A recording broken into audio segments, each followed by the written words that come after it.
हमारे इस तरह का जो मीडिया का जो सेक्शन है उसमें जय श्री राम लोगों के कानों में गूंजता रहता है।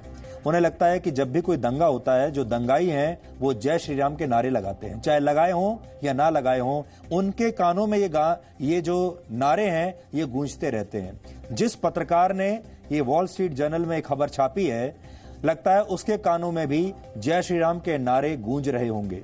और उसने सफेद झूठ यहां पर यह लिखा है कि जिन लोगों ने अंकित शर्मा की हत्या की है वो जय श्री राम के नारे लगा रहे थे, नारे लगाते हुए पत्थरबाजी कर रहे थे, उनके हाथों में तलवारें थीं, उनके हाथों में चाकू थे, और वो जय श्री राम का नारा लगाते हुए अंकित शर्मा को उठाकर ले गए और उसकी हत्या कर दी।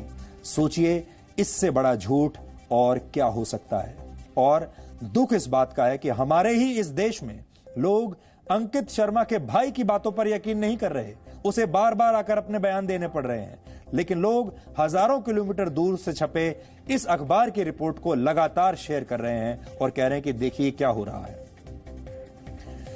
जब हमें ये सब पता चला तो बहुत दुख हुआ, और आज मैं आपके सामने कुछ आंकड़े पेश करूंगा। ये आंकड़े असल में हमें आपके सामने रखने नहीं चाहिए थे, ये बात सही है, लेकिन अब पश्चिमी मीडिया को अगर आंकड़ों की भाषा समझ में आती है तो हम वो भी समझाने की कोशिश करेंगे, और इस देश के जो कुछ मुट्ठी भर लोग हैं अगर उन्हें भी ये भाषा समझ में आती है तो फिर उन्हीं की भाषा में हम उन्हें बताने की कोशिश करेंगे।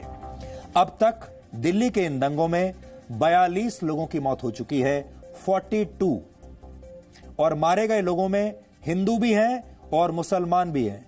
अब आप ध्यान से सुन लीजिए, 42 लोगों में जो मरे हैं हिंदू भी हैं, मुसलमान भी हैं। हम पहले दिन से कह रहे हैं जो दंगाई होते हैं वो ना हिंदू होते हैं ना मुसलमान होते हैं, वो किसी के नहीं होते, वो दंगाई होते हैं। लेकिन हमारे देश में और बाहर भी कुछ लोग ऐसे हैं जो दंगाइयों को भी उनके धर्म के नाम से देखते हैं। आपने ये भी नोट किया होगा, जब इस जगह पर यहां पर लोग रिपोर्टिंग करने के लिए जाते हैं तो जो विक्टिम्स हैं, जो दंगे के में जो लोग फंस गए हैं, जब उनके इंटरव्यूज लिए जाते हैं तो पहले हमारे देश के पत्रकार उनसे नाम पूछते हैं, कहते हैं आपका नाम क्या है, फिर पूछते हैं आप क्या करते हैं, क्योंकि जब नाम पता चलता है तो उससे आपको यह पता चलता है कि इस आदमी का धर्म क्या है और इस आदमी की जाति क्या है। और फिर हमारे देश का मीडिया धर्म और जाति के हिसाब से यह तय करता है कि इस इंटरव्यू को और इस व्यक्ति को कितना महत्व देना है। अगर वो एक अमुक जाति या धर्म का होगा तो उसको महत्व नहीं दिया जाएगा, लेकिन अगर एक खास धर्म का हुआ तो तुरंत हेडलाइन बना दिया जाएगा। कल जारी की गई एक रिपोर्ट के मुताबिक कल दोपहर 2:30 बजे तक दिल्ली के दंगों में मारे गए लोगों की संख्या 35 हो चुकी थी, और इन 35 लोगों का अगर मैं आपको ब्रेकअप दूं तो 35 लोगों में से 10 हिंदू थे और 16 मुसलमान थे, जबकि 9 लोग ऐसे थे जिनकी पहचान नहीं हो पाई। 10, 16 और 9, यानी हिंदू भी मर रहे हैं, मुसलमान भी मर रहे हैं, और जो 9 लोग अभी ऐसे हैं जिनकी पहचान ही नहीं हो पाई है। लेकिन वो भी लोग ही हैं, उनकी भी जान गई है, और उनकी जान का भी उतना ही महत्व है जितना किसी हिंदू की जान का है या किसी मुसलमान की जान का है। कुल मिलाकर इस हिंसा में हिंदू और मुसलमान दोनों की जानें गई हैं, और दोनों का हमें दुख है। किसी भी इंसान की जान इस देश में नहीं जानी चाहिए, चाहे उसका धर्म कोई भी हो, जाति कोई भी हो, और इसकी सभी को निंदा भी करनी चाहिए। लेकिन पश्चिमी मीडिया इस मामले पर एक तरफा रिपोर्टिंग कर रहा है, जिससे आपको सावधान रहना होगा। जिन घरों और दुकानों को जलाया गया उनके मालिक हिंदू भी थे, मुसलमान भी थे, लेकिन विदेशी मीडिया इसे सिर्फ हिंदुओं द्वारा मुसलमानों पर की गई हिंसा बताने की कोशिश कर रहा है, और यह कह रहा है कि भारत में मुसलमान अब खतरे में है। उसे जो हिंदू मारे गए हैं वो नहीं दिखाई दे रहे, हिंदुओं के जो घर जलाए गए हैं, जो उनकी दुकानें जलाई गई हैं, वो उन्हें दिखाई नहीं दे रहा। आज हमारे पास कुछ विदेशी अखबारों में छपी हेडलाइंस और खबरों की कुछ कटिंग्स हैं, जिन्हें पढ़कर आप समझ जाएंगे कैसे विदेशी मीडिया इन दंगों पर एक विशेष एजेंडे के तहत रिपोर्टिंग कर रहा है। अमेरिका का एक मशहूर अखबार है जिसका नाम है द न्यूयॉर्क टाइम्स। तो न्यूयॉर्क टाइम्स लिखता है, मैं आपको पढ़कर बताता हूं, as New Delhi counts the dead, questions swell about police response. और वहां पर उन्होंने आगे लिखा है, witnesses say officers stood by when Hindu mobs attacked Muslims. यहां पर आपको यह देखना होगा, आज अमेरिका के एक और मशहूर अखबार द वॉशिंगटन पोस्ट में भी दिल्ली दंगों पर जो खबर छापी गई है उसमें लिखा हुआ है, मैं पढ़कर वो भी सुना देता हूं आपको। India's hardline Hindu nationalists watched anti-government protests centered in Muslim communities for months in anger that finally boiled over in the worst communal rioting in New Delhi in decades. Tensions had been building over a new citizenship law that critics see as a threat to India's secular society and a way to further marginalize the country's 200 million Muslims. कितनी भ्रामक headlines हैं ये सारी।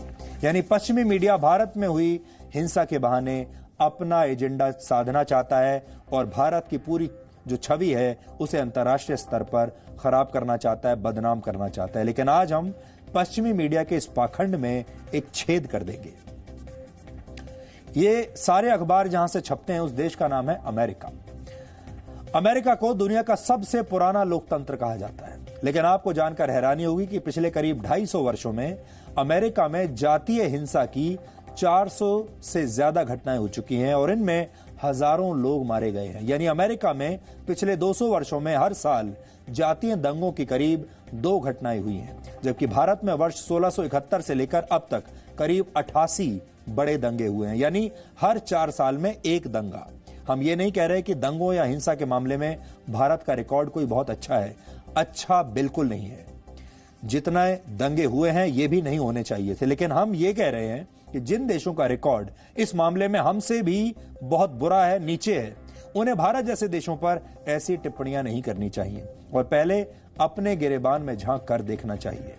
भारत में जब किसी व्यक्ति की मॉब लिंचिंग होती है, यानी भीड़ हत्या कर देती है, तो पश्चिमी मीडिया में उसे बड़ी हेडलाइन के रूप में पेश किया जाता है।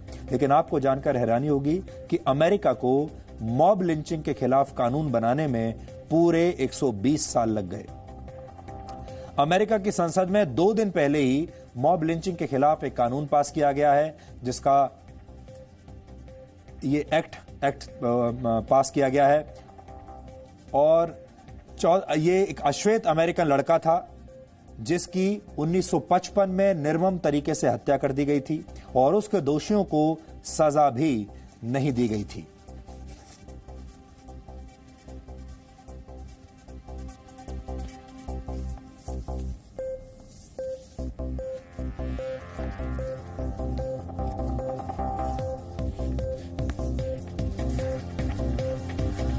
अमेरिका के सांसदों की एक रिपोर्ट के मुताबिक वर्ष 1882 से लेकर 1968 के बीच रंग भेद की वजह से 4742 लोगों की हत्या की गई, लेकिन 99% दोषियों को कभी भी कोई सजा नहीं मिल पाई।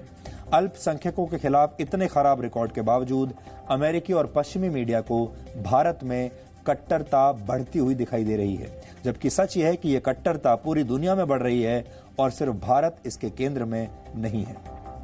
अमेरिका में सिर्फ वर्ष 2018 में ही 7615 लोगों के साथ नफरत के आधार पर हिंसा हुई, लेकिन अमेरिका के अखबार और वहां के नेता अपने देश पर उंगली नहीं उठाते। उन्हें भारत की राजनीति में ज्यादा दिलचस्पी रहती है। अमेरिका में डेमोक्रेटिक पार्टी की तरफ से राष्ट्रपति पद के उम्मीदवारों में से एक बर्नी सैंडर्स ने भी कल एक ऐसा ही भड़काऊ ट्वीट किया था, जिसमें उन्होंने लिखा था कि 20 करोड़ मुसलमान भारत को अपना घर कहते हैं, लेकिन भीड़ मुसलमानों के खिलाफ हिंसा कर रही है और ट्रंप ने यह मामला भारत पर छोड़कर मानव अधिकारों का उल्लंघन किया है। बर्नी सैंडर्स की भाषा आपको बिल्कुल पाकिस्तान के प्रधानमंत्री इमरान खान की तरह लग सकती है। इसके पीछे एक वजह भी है, क्योंकि सैंडर्स के चुनाव प्रचार का जिम्मा पाकिस्तानी मूल के एक व्यक्ति फैज शकीर के पास है और वही अक्सर बर्नी सैंडर्स के भाषण लिखते हैं। इन भाषणों में भारत विरोधी बातें तो होती हैं, लेकिन पाकिस्तान के खिलाफ एक शब्द भी नहीं होता। लेकिन सिर्फ मीडिया, पश्चिमी मीडिया ही नहीं बल्कि भारतीय मीडिया का भी एक बड़ा हिस्सा भारत को ही बदनाम करने में जुटा है। इसका एक उदाहरण 25 फरवरी को भी दिखाई दिया था, जब पश्चिमी मीडिया और भारतीय मीडिया के एक हिस्से ने मिलकर दिल्ली हिंसा पर अमेरिका के राष्ट्रपति डोनाल्ड ट्रंप से कुछ तीखे सवाल पूछे थे और ये सवाल इस तरीके से फ्रेम किए गए थे ताकि भारत की छवि को चोट पहुंचाई जा सके। हम आपको सवाल सुनवाएंगे, आप इन सवालों को एक बार सुनिए। इससे आपको अंदाजा हो जाएगा कि कैसे पत्रकारिता के नाम पर एजेंडे वाली दुकानें चलाई जाती हैं। तो जब अमेरिका के राष्ट्रपति डोनाल्ड ट्रंप दिल्ली में प्रेस कॉन्फ्रेंस कर रहे थे, हमारे ही देश की मीडिया उनसे क्या सवाल पूछ रही थी, आपको यह देखना चाहिए। और उस मीडिया के सवालों को ध्यान से जब आप सुनेंगे तो आपको समझ में आएगा कि इनके पीछे एजेंडा है। What is your position at the moment on India's Citizen Amendment Act at the moment? I don't want to discuss that. I want to leave that to India, and hopefully they're going to make the right decision for the people. That's really up to India. While you've been here in the country, in the capital, northeast part of Delhi, there have been violent clashes. Police have been killed, some demonstrators, 9 deaths so far, we hear, and about 100 plus injured. What did Prime Minister Modi say to you about this amended citizenship law? And how concerned are you about this kind of religious violence? So we did talk about religious freedom, and I will say that the Prime Minister was incredible on what he told me. He wants people to have religious freedom, and very strongly. And he said that in India they have worked very hard to have great and open religious freedom. And if you look back and look at what's going on relative to other places especially, but they have really worked hard on religious freedom. I asked that question in front of a very large group of people today, and he talked about it. We talked about it for a long time, and I really believe that's what he wants. As far as the individual attack, I heard about it, but I didn't discuss that with him. Ali Maqbool from BBC. There were some back home that were hoping you would raise concerns about some of these policies that Prime Minister Modi has introduced that discriminate against Muslims, and also about rise in hate crimes here in India. But as someone we did discuss that, specifically Muslims, and we also discussed Christians. But someone I had a very powerful answer from the Prime Minister. We talked about religious liberty for a long period of time in front of a lot of people, and I had a very, very powerful answer. And as far as Muslims are concerned, as he told me, I guess they have 200 million Muslims in India, and a fairly short while ago they had 14 million. And he said that they're working very closely with the Muslim community. तो आपने देखा, ये विदेशी media के पत्रकार हैं, बड़े बड़े मीडिया संस्थानों के पत्रकार हैं, जिनका बड़ा नाम बड़े सम्मान के साथ लिया जाता है। अमेरिका के राष्ट्रपति उनके सामने खड़े हैं। भारत और अमेरिका के संबंधों पर यह प्रेस कॉन्फ्रेंस हो रही है। भारत और अमेरिका के बीच संबंधों पर कोई सवाल नहीं, वो सवाल कर रहे हैं भारत के नागरिकता कानून पर। वो सवाल कर रहे हैं कि मुसलमान जो हैं वो भारत में असुरक्षित हैं। वो बात कर रहे हैं कि भारत में माहौल ठीक नहीं है। और सोचिए, भारत में ही, यहाँ दिल्ली में खड़े होकर वो अमेरिका के राष्ट्रपति से ये सवाल पूछ रहे हैं। तो इससे आप समझ सकते हैं कि उनके दिमाग में क्या चल रहा है, वो भारत को किस दृष्टि से देखते हैं। सबसे बड़ी बात यह है, इन पत्रकारों ने कोई कसर नहीं छोड़ी कि वो डोनाल्ड ट्रंप के मुंह से कुछ ना कुछ ऐसी बात भारत के खिलाफ निकलवा लें जो कि दुनिया भर के मीडिया में हेडलाइन बन जाए। लेकिन डोनाल्ड ट्रंप इनसे कहीं ज्यादा समझदार निकले। इतने कड़े सवाल उनसे पूछे गए भारत को बदनाम करने के लिए, लेकिन डोनाल्ड ट्रंप ने इन पत्रकारों की इच्छा पूरी नहीं की और एक बार भी डोनाल्ड ट्रंप ने कोई ऐसा जवाब नहीं दिया जो इनके कानों को पसंद आता। और डोनाल्ड ट्रंप ने बहुत ही संयमित तरीके से भारत के प्रधानमंत्री के साथ अपनी बातचीत के बारे में उन्होंने ब्यौरा दिया और उन्होंने कहा कि वो पूरी तरीके से संतुष्ट हैं। यहां आपको ये बात समझनी होगी, मीडिया का एक हिस्सा कैसे इन दंगों का एक तरफा सच आपको दिखा रहा है। इसके कुछ और उदाहरण देखिए। इस दंगे में दोनों धर्मों के लोग मारे गए, लेकिन मीडिया आपको ज्यादातर एक ही धर्म के पीड़ितों की कहानियां दिखा रहा है। आजादी के नाम पर जब सड़कों को जाम किया जाता है तो मीडिया का यह हिस्सा उसका पूरा महिमा मंडन करता है, इसे शानदार लोगों की शानदार क्रांति बताता है। लेकिन जब कुछ लोग रास्ता खुलवाने की बात करते हैं तो ये असहनशीलता में बदल जाता है। आपने ये भी देखा होगा, इसी तरह जब दंगों में एक नेता का नाम आता है तो उसके बारे में जानकारी देने से मीडिया कतराने लगता है, क्योंकि इस नेता के नाम के साथ एक वोट बैंक जुड़ा हुआ है। हम ताहिर हुसैन की बात कर रहे हैं। ताहिर हुसैन का नाम वहां के लोकल जो लोग हैं जो कि दंगा पीड़ित थे, पहले दिन से ताहिर हुसैन का नाम ले रहे हैं, लेकिन मीडिया भारत का सुनने को तैयार नहीं है, क्योंकि ताहिर हुसैन के नाम में बड़ी शक्ति है। उसके नाम में एक सॉफ्ट पावर है, उसके नाम के जरिए एक एजेंडा चलता है और उसके नाम के पीछे एक बहुत बड़ा वोट बैंक खड़ा है। ताहिर हुसैन, जिसके तहखाने में दंगे के औजार मिले थे, जिस पर अंकित शर्मा की हत्या का आरोप लगा और जिसके लोगों पर हिंसा भड़काने के आरोप हैं, जिस पर उस ताहिर हुसैन की पहचान मीडिया काफी समय तक इस देश का छुपाता रहा, जब तक जी न्यूज ने इसकी सच्चाई आपको दिखा नहीं दी। हम उसके जब घर गए अंकित शर्मा के, हमने आपको सच्चाई दिखाई और डीएनए में हमने साफ तौर पर ताहिर हुसैन का नाम लेकर इस षड्यंत्र पर सवाल उठाए। तब जाकर मीडिया के एक बड़े हिस्से को होश आया और वहां भी ताहिर हुसैन का नाम लेकर फिर इसके बाद खबरें चलनी शुरू हुई। पुलिस पर दबाव पड़ा, दिल्ली के मुख्यमंत्री अरविंद केजरीवाल पर दबाव पड़ा। इसके बाद उन्होंने अपनी पार्टी से उसे सस्पेंड किया और उस पर हत्या का मुकदमा चला। कुछ दिनों पहले दिल्ली के जाफराबाद इलाके का एक वीडियो वायरल हुआ था। उस वीडियो में शाहरुख नाम का एक उपद्रवी पुलिस वाले पर बंदूक तान रहा था, एक पुलिसकर्मी पर। लेकिन मीडिया का एक हिस्सा प्राइम टाइम पर उसे लाल टी शर्ट वाला लड़का कहकर बुलाता रहा। हिंसा का कोई धर्म नहीं होता, हिंसा फैलाने वालों की पहचान भी धर्म के आधार पर नहीं होनी चाहिए। लेकिन जब कोई दुष्प्रचार सोची समझी साजिश के तहत किया जाता है तो उसका भंडाफोड़ करना भी जरूरी होता है। शाहरुख ने जिस पुलिस वाले पर बंदूक तानी थी उसका नाम दीपक दहिया है और वो दिल्ली पुलिस में हेड कांस्टेबल है। जब हमने उनसे बात की तो उन्होंने बताया कि दंगाइयों को रोकना उनका कर्तव्य था और उन्होंने बहादुरी से ऐसा ही किया। आप भी इस बहादुर पुलिसकर्मी का यह बयान आज सुनिए, जिसके सिर पर इस दंगाई ने बंदूक तान दी थी और फिर भी ये बहादुर पुलिस वाला वहीं खड़ा रहा। पिस्तौल तानी सर, जब मेरे दिमाग में यही चल रहा था कि किसी तरीके से इसको थोड़ा बहुत इसको डराया जाए ताकि मतलब ये भीड़ के अंदर ना घुस पाए, और अपनी कोशिश की थी मैंने कि ये मतलब कि कोई कैजुअलिटी ना पहुंचा पाए किसी को। मैंने उसे बोला, जो कि मतलब बोला उसको कि आप गोली ना चलाएं, नहीं तो आपको बख्शा नहीं जाएगा।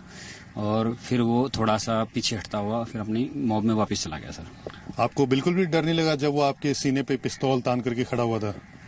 जी नहीं सर, दिमाग में एक ही चीज थी सर, दूसरा डर तो आया ही नहीं। पब्लिक के बारे में ही सोच रहा था सर तब तक मैं।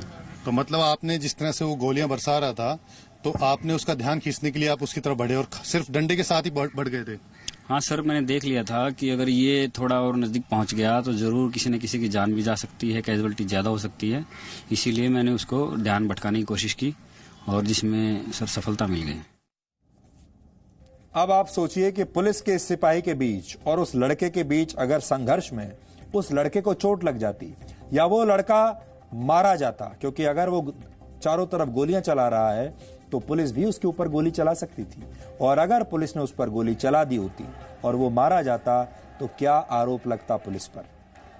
पुलिस पर मीडिया यह आरोप लगाता कि वो एक खास धर्म के लोगों को पुलिस वाले मार रहे हैं और एक बेकसूर युवा जो बड़ा होकर एक बहुत बड़ा अफसर बनता है, जिसने बड़े बड़े सपने देखे हैं, जो बड़ा होकर क्रिकेटर बनना चाहता था, जो बड़ा होकर अपने समाज के लिए पता नहीं क्या क्या करना चाहता था, ऐसे होनहार बच्चे को पुलिस वालों ने मार डाला। ये कहानी आपके सामने आती। मीडिया के जिस हिस्से को लगता है कि यह सिर्फ हिंदुओं द्वारा भड़काया गया दंगा था, या जिन्हें लगता है कि इसमें सिर्फ एक धर्म विशेष के लोगों को निशाना बनाया गया है, उन्हें आज हमारा विश्लेषण जरूर देखना चाहिए। इस दंगे में राहुल भी मारा गया तो मेहताब की भी मौत हुई, शाहिद की भी जान गई तो अंकित की भी हत्या हुई। लेकिन इसी दौरान किसी मुसलमान ने किसी हिंदू की जान भी बचाई तो हिंदू ने अपने मुस्लिम पड़ोसी पर आंच नहीं आने दी। दोनों ने एक दूसरे की जान भी बचाई है। यानी ऐसी आपको कहानियां भी मिलेंगी जिन्होंने हिंदू और मुसलमान की इस दीवार को बीच में से तोड़ दिया। इसलिए आज आपको भी दर्द और इंसानियत की ये कहानियां देखनी चाहिए ताकि आपको दिल्ली दंगों को लेकर किए जा रहे दुष्प्रचार की सच्चाई समझ में आ सके। मम्मी पापा मेरे बिना नहीं थे।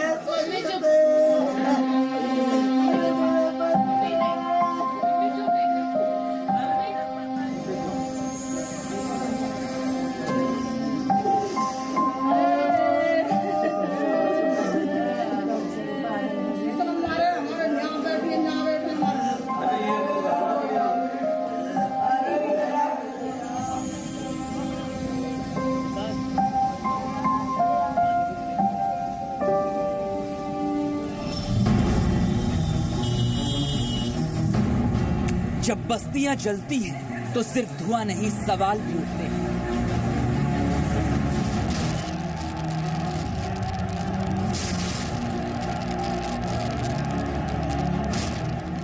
सवाल जो चीख चीख कर पूछते हैं कि हमारा क्या कसूर था। हमारा धर्म और मजहब तो शांति की दुआ करना सिखाता है, फिर हमारे हिस्से में ये चीख और पुकार की।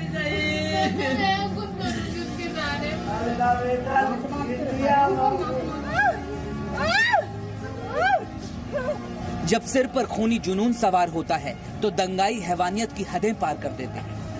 19 साल के एक लड़के के साथ जिन्होंने ये बर्बरता की, उनके मन में भरे जहर के बारे में जरा सोचिएगा जरूर। हमारे ब्रेन में कैवर्नस साइनस होता है, उसके अंदर तक चली गई थी, उसको टच नहीं किया था। क्या था सर? लोहे की ड्रिल टाइप का। जी जी। तो उसको निकाला गया सक्सेसफुली और ब्रेन इंजरी मिनिमम है उस पेशेंट को। Patient is doing fine, he is conscious, he is eating, he is talking.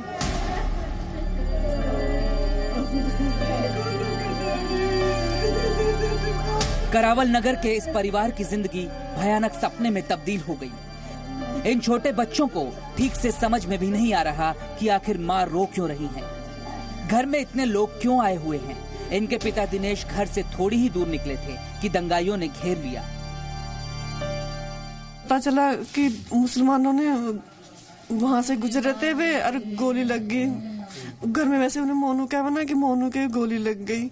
बाद में उन्हें 26 तारीख को घोषित कर दे कि मृत घोषित करते उन्हें। इसी तरह शिव विहार के आलोक तिवारी भी घर से निकले तो वापस नहीं आए। बाद में उनकी मौत की खबर आई।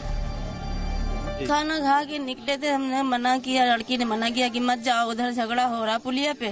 वो बोले मैं देखने जा रहा हूँ, उधर नहीं जा रहा हूँ। पता नहीं वहाँ कैसे पहुँच गए। यहाँ लग रही ब्रिजपुरी में रहने वाले राहुल का भी कसूर सिर्फ इतना था कि जिस समय दंगा भड़क रहा था वो अपने घर के बाहर खड़े थे और देखते ही देखते वो दंगाइयों की गोली का निशाना बन गए। वो एसएससी की तैयारी कर रहा था, उसने अभी एग्जाम दिए थे इंस्पेक्टर रैंक के। उसने जो है उसका रिजल्ट आने वाला था अप्रैल के अंदर। मैं भी सरकारी नौकरी करता हूँ सर, तो मैंने भी अपने जो प्लानिंग मतलब कर रखी थी कि 20 साल मेरी सर्विस हो चुकी है कि मैं जल्दी बेटा तेरी सर्विस लग जाएगी, क्योंकि मेरे 2 ही बेटे हैं। एक की मैं शादी वादी कर चुका हूँ और वो सेटल कर दिया, उसको दुकान वुकान करा के। ये छोटा लड़का मेरा जो रह रहा था और उसके तो पहले ही जो है मतलब भगवान ने उसको ले लिया हमारे से। अपने घर के बाहर खड़े थे, उधर से भगदड़ मची। हमारी मम्मी भी हमारी गली में, हम सब एक साथ खड़े थे। हमें लगा शांत हुआ तो वहाँ से फायरिंग हुई, नॉन स्टॉप हुई बिल्कुल, मतलब दम दम दम बहुत बुरी तरीके से फायरिंग होती है। हम सोच रहे किसी के नहीं लगी, इतने में हमारे गली में आवाज लगती है कि भाई हमारा इंजर्ड हो चुका है, गली में गिर चुका है। हमने देखा जहाँ जाके तो मतलब कुछ लगा नहीं था। हमने पेट उखाड़ के देखा तो उसमें छेद हो चुका था पेट में। राहुल राठौर की तरह राहुल सोलंकी की जिंदगी भी हिंसा ने छीन ली। वो दूध लेने घर से बाहर निकले थे लेकिन लौटकर वापस नहीं आए। राहुल की तरह चांदबाग में रहने वाले शाहिद को भी इस बात की खबर नहीं थी कि दंगाइयों की भीड़ मौत बनकर उनका इंतजार कर रही है। ऑटो चलाकर गुजर बसर करने वाले शाहिद को भी दंगाइयों ने निशाना बनाया और देखते ही देखते एक परिवार पूरी तरह से उजड़ गया। गोली मारी थी, गोली वहाँ पे गोली लगी है चांदबाग में। वो ऑटो चला के आ रहे थे, पीछे से किसी ने गोली मार दी। ये पता नहीं किसने गोली मारी है। 2 घंटे के बाद हमें लाश मिली थी उनकी। ब्रिजपुरी में रहने वाले मेहताब भी घर से चंद कदम दूर दूध लेने निकले थे, लेकिन चंद कदमों की इस दूरी ने उन्हें अपने परिवार से हमेशा के लिए दूर कर दिया। जब हम गए उन्हें मेहर नर्सिंग होम से लेने के लिए तो उनको बहुत अच्छी तरह से मारा गया था, पीटा गया था और उन्हें आधा उनका शरीर जला हुआ है। जैसे कि उनके सारा शरीर आप देखोगे खाल सारी उछली हुई है, शरीर से कपड़ा चिपका हुआ है। करावल नगर की इस गली में सन्नाटा है। यहाँ एक भी परिवार नहीं बचा, सारे लोग गली छोड़कर जा चुके हैं। हम आपको लेके आए करावल नगर की एक ऐसी गली में जिस गली में एक भी मकान नहीं छोड़ा गया। दंगाइयों ने एक भी मकान नहीं छोड़ा। पूरी गली हम आपको दिखाएंगे, आखिर से शुरू कर रहे हैं। जरा देखिए क्या हासिल है इन दंगों का। इस गली में जितनी मोटर बाइक्स खड़ी थी, ये दोनों तरफ का हिस्सा आप देख रहे हैं ना, एक भी मकान को दंगाइयों ने नहीं छोड़ा। और ये गली, इस गली में सारे घर मुस्लिम समुदाय के लोगों के हैं और दोनों किनारों के जो घर हैं उनको तो जला ही दिया गया। जितनी ये सड़क इस गली के बीचों बीच जो गाड़ियां पार्क थी, एक भी गाड़ी को नहीं छोड़ा गया। सन्नाटा है इस गली में, लोग घरों को छोड़ के जा चुके हैं और सिर्फ जो बचा हुआ है ना, और जो हम कह रहे हैं सिर्फ जो हासिल है, वो हासिल है नाउमीदी, वो हासिल है ये तस्वीर, वो हासिल है ये नुकसान, वो हासिल है ये दंगों की गवाही देते ये वीरान रास्ते। दिल्ली के शिवपुरी में दंगे की आग ने स्कूल की दीवार, बच्चों की मेज और किताबों को भी नहीं छोड़ा। बच्चों को अपने दोस्तों की, टीचर्स की याद आ रही है। याद आ रहा है कि आखिरी दिन हिंदी का टेस्ट हुआ था। मैसेज आया है कि 29 फरवरी को स्कूल खुल जाएगा। ये बच्चा अपने स्कूल का हाल जानने आया है, लेकिन ऐसी हालत में बच्चे कहाँ बैठेंगे और कहाँ पढ़ेंगे। हिंसा की आग में गांधी जी का अहिंसा वाला पाठ भी जल गया है। सारे के सारे जो कंप्यूटर्स थे उनको जला दिया गया है, बुरी तरह तोड़ दिया गया है, जमकर उत्पात इसके अंदर मचाया गया है। दिव्यांश, हम दूसरी क्लास में चलते हैं। ये बताइए कि इसके साथ में जो ये क्लास है, ये किस चीज की क्लास है? स्मार्ट क्लास है।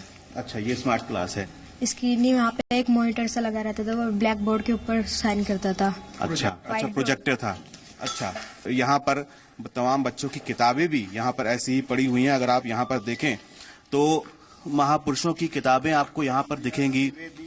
लाल बहादुर शास्त्री की है यहाँ पे, विवेकानंद, ग्रेट साइंटिस्ट, गांधी जी की अहिंसा का आंदोलन, ये तमाम किताबें हैं। लेकिन हम लोग बच्चों को तो ये पढ़ाते हैं, बच्चों ने हम सब ये चीज पढ़ते हैं, लेकिन जब दंगाई आते हैं, उतरते हैं, तो इन तमाम शिक्षाओं को, इन तमाम बातों को शायद वो भूल जाते हैं। इतना हंसता खेलता ये कंपाउंड सारा ऐसा बन गया है, अब कब तक कैसे स्टार्ट होगा? छोटे छोटे बच्चे जो इतनी खुशी से यहाँ आते थे, यहीं खेल रहे हैं, घूम रहे हैं यहाँ पर। मैं खुद इतना घबरा गई हूँ यहाँ का माहौल देख के। वो बच्चा कैसे आके यहाँ कोई बैठेगा? लेकिन साजिश और नफरत की आग पर कुछ लोगों की सद्बुद्धि भारी पड़ी। दिल्ली के शिव विहार में दंगे की लपटें मस्जिद और मंदिर तक नहीं पहुंच पाई। हमारे लोगों पर जब चढ़ाई हुई है तो हमने अपनी मस्जिद की और हमने अपने मंदिर की, हम अपनी मस्जिद नहीं कहते, हम अपने मंदिर की और हमने अपनी मस्जिद की हिफाजत के लिए हमारे इंदिरा विहार के भाई और हमारे कुछ चमन पार्क के साइड लगता है, हम लोग सब ने कहा कुछ लोग उधर जाओ, कम से कम 40 वहां से ज्यादा हमने कहा हमारे इस मंदिर की हिफाजत करनी है, क्योंकि हमारा नाम बदनाम हो जाएगा कि मुसलमानी एरिया में मंदिर होने के बाद उसको नुकसान पहुंच गया। हम ये नहीं चाहते। हमारे आधे लोग उधर मस्जिद की तरफ गए और हमारे इंदिरा विहार के भाई, अब बुजुर्ग सब यहाँ बैठ के इस मंदिर की हिफाजत में लग गए। किसी की नागरिकता नहीं गई, किसी को देश नहीं छोड़ना पड़ा, किसी को कागज नहीं दिखाने पड़े, लेकिन कई परिवारों ने अपना बेटा, भाई, पिता खो दिया। अफवाहों ने आग में घी का काम किया। नफरत के पत्थर मौत बनकर बरसे। छतों से आग फेंकी जा रही थी। दुश्मनी के तेजाब की फैक्ट्रियां लगाई जा रही थी। राजनेता राजनीति कर रहे थे। भीड़ राजधानी को शर्म से पानी पानी कर रही थी। ज़ौक़ दिल्ली की गलियां छोड़कर जाने से कतराते थे, लेकिन अब जिंदगियां दिल्ली की गलियों को देखकर कांप रही हैं। दिल्ली देश का दिल कहलाती है। इस दिल की धड़कनें आपसे और हमसे हैं। इन धड़कनों को थमने मत दीजिए, अपनी दिल्ली को आग में जलने मत दीजिए। ब्यूरो रिपोर्ट, जी मीडिया। और अब एक जानकारी हम दंगा पीड़ित लोगों के लिए आप सबको देना चाहते हैं, उनको भी देना चाहते हैं, और हो सकता है उन तक अगर ये जानकारी ना पहुंची हो तो आप सब इसे उनके साथ शेयर कर सकते हैं।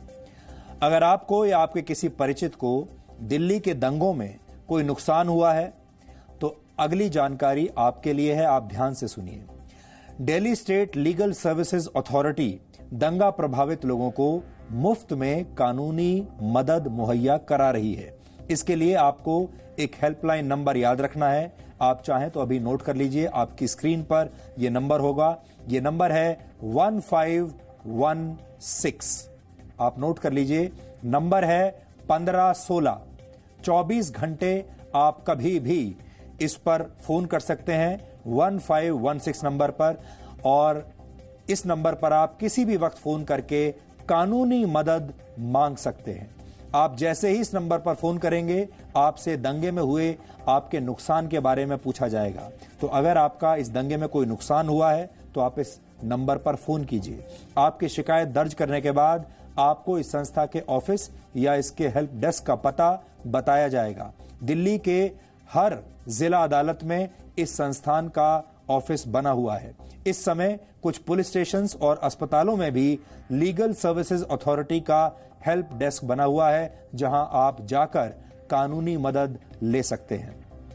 आपको किसी भी तरह की कानूनी मदद लेनी है, आपकी एफआईआर दर्ज नहीं हो रही है, आप अदालत जाना चाहते हैं, आपको मुआवजा नहीं मिल रहा है, आपका कोई अपना आपको मिल नहीं रहा है, खो गया है, गुमशुदा है, कोई भी आपको तकलीफ है, आप यहां जा सकते हैं। मुआवजे के अलावा और भी सारी मदद आपको दी जाएंगी। आपको मुआवजा मिलने में भी मदद दी जाएगी। अगर आप शिकायत के लिए कहीं जाना नहीं चाहते, अपने घर से बाहर नहीं निकलना चाहते, तो भी आप यहां पर अपना फोन नंबर और अपने घर का पता दर्ज करा सकते हैं। कानूनी सहायता आपके घर पहुंच जाएगी। ये संस्था कानूनी सहायता के लिए अपने प्रतिनिधि को आपके घर भी भेज सकती है। हमारे जो 1516 हेल्पलाइन है, जो फ्री हेल्पलाइन है, ये हमारे पैनल एडवोकेट्स ही इसमें जो कॉल सुन रहे हैं और लोगों तक उनको कानूनी सहायता और मदद दे रहे हैं। और हमने जो हेल्प डेस्क सेटअप किए हैं, वहाँ भी हमने एक लॉयर और पैरालीगल वॉलंटियर्स को भी हमने नियुक्त किया है, ताकि वो लोगों को, जो भी वहाँ पर लोग आएँ, उनको बता पाएँ कि वो मुफ्त कानूनी सहायता के लिए एलिजिबल हैं और उन तक वो हम सहायता दे सकें। तो हम आपसे यही कहना चाहेंगे कि आप इस नंबर को ज्यादा से ज्यादा लोगों तक पहुंचाइए। अगर आप किसी भी ऐसे व्यक्ति को, ऐसे परिवार को जानते हैं जो कि इस दंगे में प्रभावित हुआ है, जिसका कुछ नुकसान हुआ है, उसके परिवार का कुछ नुकसान हुआ है, तो ये नंबर और ये सहायता उन तक जरूर पहुंचाइए। यहां पर हम 2 मिनट का एक छोटा सा ब्रेक लेंगे और ब्रेक के बाद हम आपको बताएंगे कि भारत में मिलने वाला सस्ता इंटरनेट डेटा कैसे डिजिटल दंगों की नई रेसिपी बन गया है। भारत के लोग एक महीने में औसतन 11 GB डेटा खर्च करते हैं, कंज्यूम करते हैं, और वो भी सिर्फ 7 रुपए प्रति GB की दर से। कैसे ये सस्ता डेटा सृजन की जगह विध्वंस की वजह बन रहा है, हम आपको ब्रेक के बाद बताएंगे।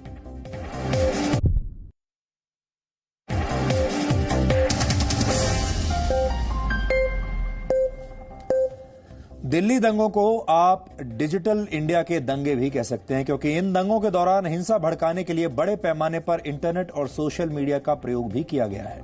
ये वो दौर है जब पूरी दुनिया के मुकाबले भारत में इंटरनेट डेटा सबसे सस्ता है, लेकिन भारत के लोग इस डेटा का इस्तेमाल रचनात्मकता के लिए नहीं, बल्कि विध्वंस के लिए ज्यादा कर रहे हैं। एक बड़ी मोबाइल फोन निर्माता कंपनी की एक नई रिपोर्ट के मुताबिक एक औसत भारतीय एक महीने में औसतन 11 GB डेटा खर्च करता है, और यह डेटा सिर्फ 7 रुपए प्रति GB के हिसाब से उसे उपलब्ध है। एक बार फिर से आप सुन लीजिए, सिर्फ 7 रुपए में 1 GB डेटा भारत में मिल रहा है, जबकि ब्रिटेन में 1 GB डेटा के लिए 450 रुपए खर्च करने पड़ते हैं।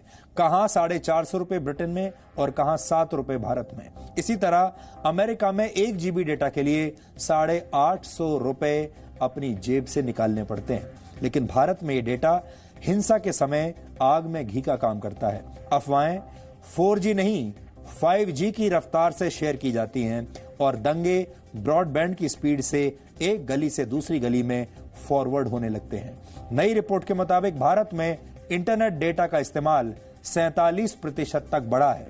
1 GB डेटा में आप ऑनलाइन लगभग 200 गाने सुन सकते हैं या फिर 1 घंटे का वीडियो देख सकते हैं। भारत में करीब 60 करोड़ लोग 4 GB डेटा इस्तेमाल करते हैं। माफ कीजिएगा, 4G डेटा इस्तेमाल करते हैं, जिनके पास 4G की स्पीड से डेटा आता है, जबकि 4.5 करोड़ लोगों के पास 3G स्पीड वाला डेटा है।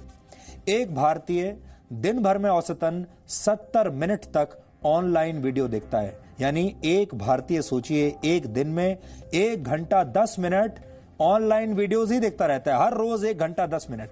सोचिए, ये 1 घंटा 10 मिनट अगर ये भारतीय व्यायाम कर ले या मेडिटेशन कर ले या अपने काम में ध्यान लगा ले, अपनी पढ़ाई में ध्यान लगा दे, तो कितना अच्छा होगा। भारत में वर्ष 2019 में 33 करोड़ ऐसे मोबाइल फोन थे जिन पर 4G की स्पीड से इंटरनेट चल सकता है, लेकिन अब ऐसे मोबाइल फोन की संख्या बढ़कर 50 करोड़ हो गई है। अब आप ये जानना चाहेंगे कि भारतीय हर महीने 11 GB डेटा का इस्तेमाल कहां कर रहे हैं। 11 GB डेटा का इस्तेमाल करके आप 20 से 30 लाख ईमेल्स, सोच लीजिए 20 से 30 लाख ईमेल्स या व्हाट्सएप मैसेजेस भेज सकते हैं इतने डेटा में। लेकिन आप तो जानते हैं इतना डेटा ईमेल्स भेजने में या काम करने में तो खर्च नहीं हो रहा होगा। इस डेटा की मदद से आप 125 घंटों तक लगातार फेसबुक और ट्विटर जैसे सोशल मीडिया प्लेटफॉर्म का इस्तेमाल भी कर सकते हैं। इतने ही डेटा में आप 6600 से ज्यादा वेब पेजेस पढ़ सकते हैं, यूट्यूब पर 25 घंटे का कंटेंट देख सकते हैं, 280 एप्स डाउनलोड कर सकते हैं या फिर 2300 घंटे तक गाने सुन सकते हैं। इसके मुकाबले दुनिया भर के लोग प्रतिदिन औसतन सिर्फ 2 घंटा 22 मिनट सोशल मीडिया पर बिताते हैं, लेकिन भारत का युवा हर दिन कई घंटे इंटरनेट पर बिता रहा है और सस्ते डेटा का इस्तेमाल वो अपनी भलाई के लिए नहीं बल्कि कई बार अफवाहें, हिंसा फैलाने और गलत कंटेंट देखने में लगाता है।